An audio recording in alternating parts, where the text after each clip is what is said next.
Dear students, we will continue the previous topic of resting membrane potential. We have seen what is the resting membrane potential, what are the ions which are taking part in maintaining the equilibrium in resting membrane potential, that is sodium, potassium, chlorine, and the energy required to the movement of these ions or required to the membrane are ATPs that we have studied already. Now, the movement or balancing of this sodium and potassium across the membrane is generally called as sodium-potassium pump. Therefore, we will discuss here about sodium-potassium pump. Sodium and potassium are moving across the membrane by using the energy ATP. Generally, we call it as the active transport, and this is the sodium-potassium pump. But the sodium and potassium movement by using the ATPase energy, generally known as ATPase pump, sodium potassium ATPase pump, this creates a concentration gradient by moving 3 sodium ions out of the cell and 2 potassium ions into the cell, that we have seen in last diagram. Sodium ions or sodium plus is being pumped out and potassium plus pumped in against their concentration gradient to maintain the equilibrium. Because this pump is moving ions against their concentration gradient, and therefore it requires energy, and that is in the form of adenosine triphosphate or ATP. Therefore we generally call it as a sodium potassium ATPase pump. Next, the ions moving through the membrane channels that affects the resting membrane potential. How? By way of the sodium potassium channels or movement of ions that we will see here. The cell membrane contains generally the protein channels. Generally, the membranes are made by protein and lipid molecules. So, naturally, in active transport, the protein molecules forming the channels, and that allows the movement of ions either to diffuse passively without direct expenditure of metabolic energy. As I told you last time that whenever the movement of ion is without using any metabolic energy, then it is called as passive transport. These channels allow the sodium and potassium ions to move across the cell membrane from a higher concentration towards a lower. As these channels have selectivity for certain ions, there are potassium and sodium selective ion channels. All cell membranes are more permeable to potassium ions than to the sodium ions because they have more K plus channels in the membrane than that of the sodium channels, and therefore sodium ions and potassium ions moving by different concentration gradients or different concentration channels. Again, we will continue to see the ion affection through this resting membrane potential. Generally, the potential across the cell membrane that exactly opposes net diffusion of a particular ion through the membrane, and generally this is called as Nernst potential, or we can generally call it as Nernst potential for that particular ion, that may be of sodium or potassium or any other.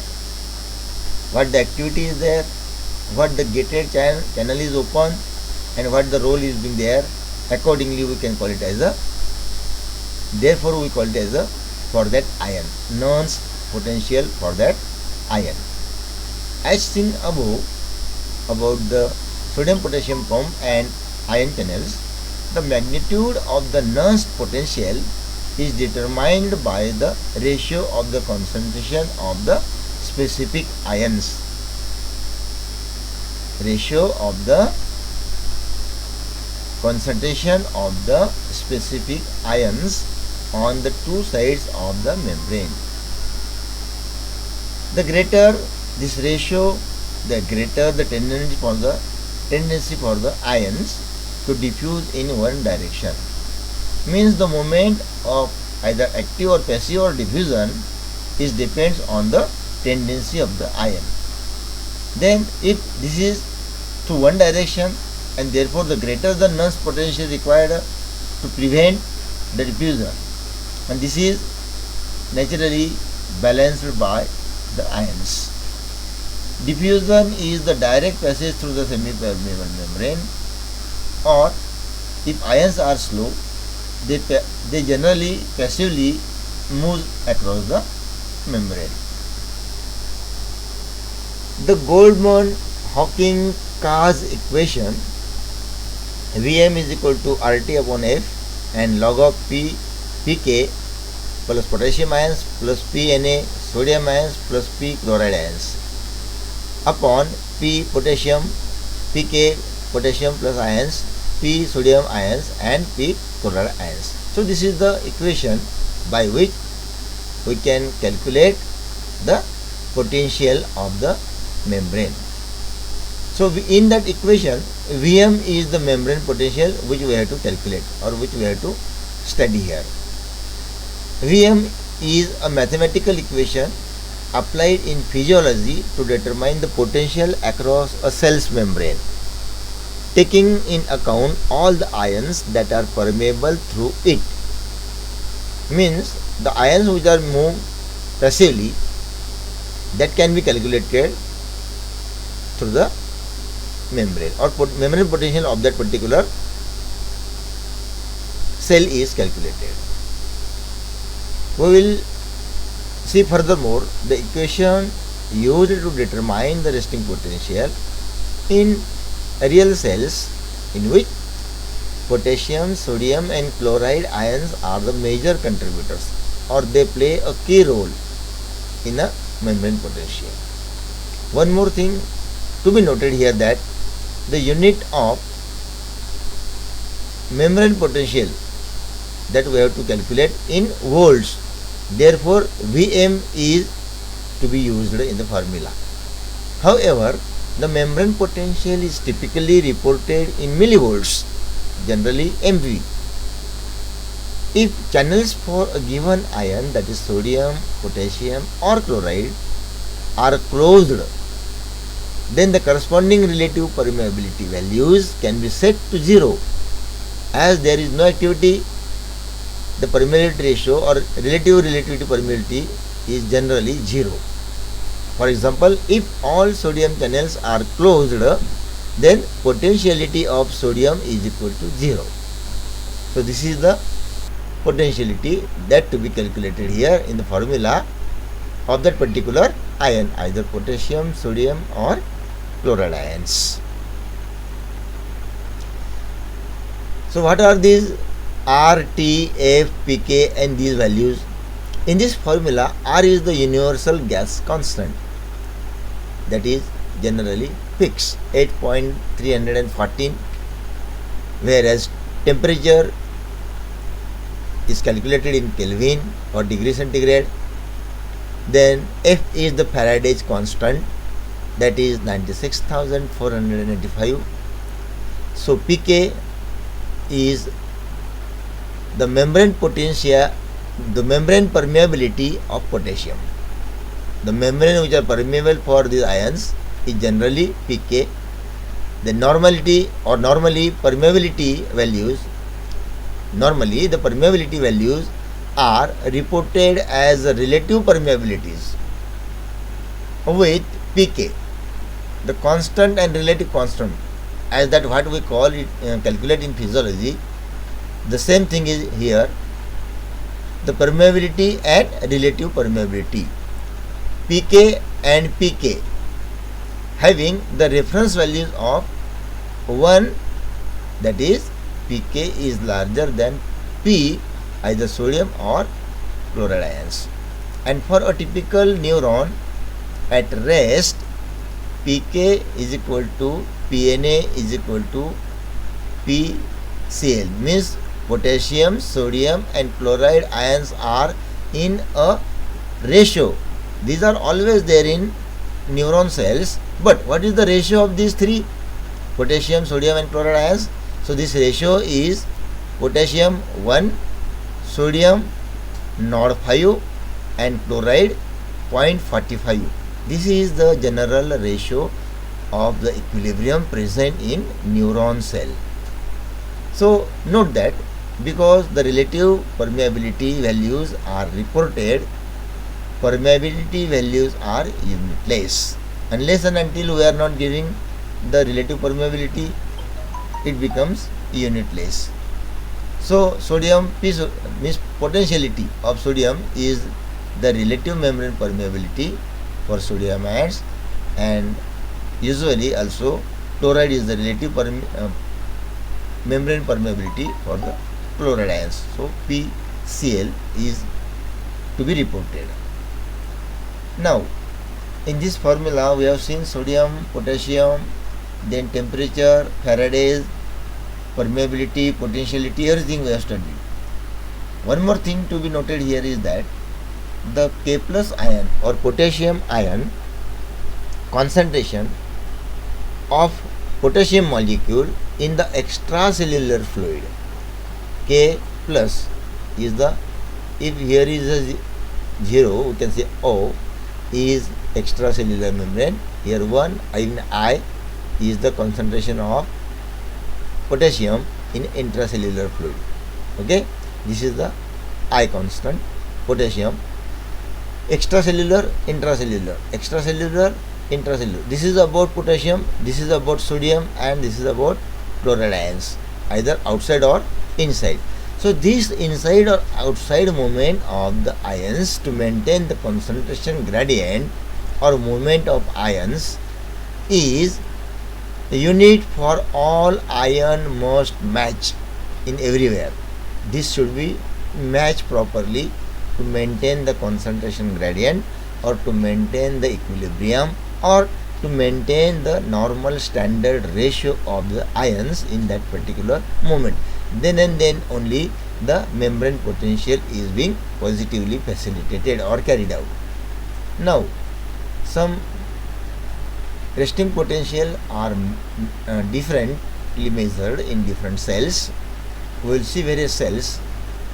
The resting membrane potential is changed, but for such there is never any resting potential, which is only a theoretical concept. So some means which we will see in the next clip, but here other cells then this what we are studying as a nerve cells or neuron with membrane transport functions that change potential with time have a resting potential, and this can be measured by inserting an electrode into the cell. So microelectrodes are also there that can be calculated. The millivolts or the electrode calculate the special potential which is present there in the cell. So transmembrane potentials can also be measured optically with dyes that change their optical properties according to the membrane potentials. So dyes also play a key role in changing the membrane potential. The resting membrane potential observed by some workers in different cells or tissues are given here. For example, the resting membrane potential in skeletal muscle cells is generally minus 95 millivolts. In smooth muscle cells, the resting membrane potential is minus 50 millivolts. In astrocytes, it is either minus 80 or minus 90 millivolts. This is quite variable. In neurons, Now we have seen it is minus 70 millivolts, and in our blood cells, erythrocytes, it's very low, that is minus 12 millivolts, because these are moving cells. These are connective tissue cells. They are moving across the body and facilitate various functions in a body. Okay, so next topic, that is third point of our first unit, is graded potential. That we will see what the graded potential, what the activity of neuron membrane potential. So graded potential in a neuron are changes in a membrane potential that vary in size as opposed to being all or none, either in one cell or whatever the number of cells there to be. They include diverse potentials such as receptor potentials, electrotonic potentials, subthreshold membrane potential, oscillations, slow wave potentials, pacemaker potentials, and synaptic potentials. These are different types of potentials, and then we can arrange them according to the grades of the potentiality of the neurons, which is variable in all cells, which scale with the magnitude of the stimulus, means their activity depends on the receptor of stimulus. They arise from the summation of the individual actions of ligand gated ion channels. This one more thing is here. Ion gated channel we have seen. This is ligand gated ion channel of proteins and decreases over time and space. They do not typically involve voltage gated sodium and potassium channels. These impulses are incremental, means increases accordingly, and may be excitatory or inhibitory. The graded potentials of the neurons are to be studied as what the activity is there, what the ions movement channel is there, what are the ligands which are involved in the movement, what are the voltage gated sodium ions, and what are the potential channels, and their concentration gradient is to be studied to know the graded potential of the cells. Now, the potassium and sodium are the main elements or main ions which play a very important role in movement of their concentrations. But as the voltage dependent channels are there, according to the change in voltage, the gates are either open or get closed. The gates are either open or closed. Now, in this gate is closed for sodium because this is a large molecule, and this gate is closed for potassium channels. So, very minor molecule also can move. This is the inside and this is the outside. This is the inside and this is the inside and this is the outside. So negatively charged ions are there and positively charged ions are inside. So from inside to outside and from outside to inside, this movement of ions is ligand gated. They occur at the postsynaptic dendrite in response to presynaptic neuron firing. One more thing is important to be known here, that these activities of sodium potassium channels or resting membrane potentials or sodium potassium pump or all these likewise activities are different in dendritic synapse and pre or post synapse, either at the end of axonal term or at the end of dendritic term or dendritic ends.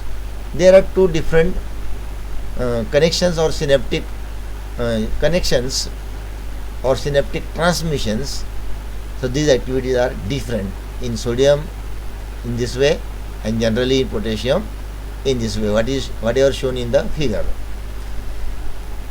Then this activity of release of these materials or ions also being facilitated by the release of the neurotransmitter material. The neuron cells releases the neurotransmitter material or may occur in skeletal or smooth or cardiac muscles in response to the nerve input.